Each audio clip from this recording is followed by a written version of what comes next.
ကျွန်တော်တို့ထမင်းအိုးတစ်လုံးပါနော်ဒီလိုသုံးနေနဲ့ဒါမီးမလာတော့ဘူးဆိုလို့ရှိရင်ပြပြင်ရမယ်အပိုင်းလေးတွေကျွန်တော်ပြပြမှာနော်ဒါမှမဟုတ်ဖွင့်ကြည့်လိုက်ပါဖွင့်ပြီးတော့ဘယ်နေရာတွေက short ဖြစ်နေလဲဆိုတော့လိုက်ကြည့်ဘယ်နေရာတွေပြက်နေလဲဆိုတော့ကြည့်ပေါ့နော်အခုဖြစ်နေရတော့ဖြူလေးပြက်နေတာပါအထက်ကအဲ့တော့ကျွန်တော်တို့ကဖြူအတိတ်ဝယ်လဲရမှာကျွန်တော်တို့ဖြူဝယ်တဲ့ခါကျရင်အဲ့ဒီထဲမှာသူ့ရဲ့ ampere တွေသူကရေးထားတာရှိရနော်ဖြူရဲ့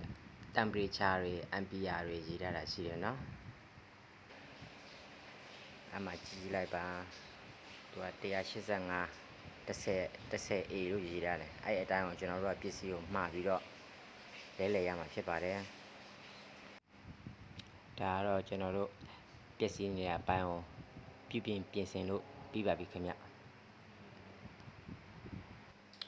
ကျွန်တော်ဗီဒီယိုလေးတွေကြည့်ပြီးလူကြီးမင်းတို့အိမ်မှာလိုက်မလုပ်ကြပါနဲ့မိလောင်သွားမှာဆိုလို့ပါအော်မှားလို့နောက်ထပ်ဗီဒီယိုလေးတွေထပ်တင်ပြပါဦးမယ်ခင်ဗျဘိုင်ဘိုင်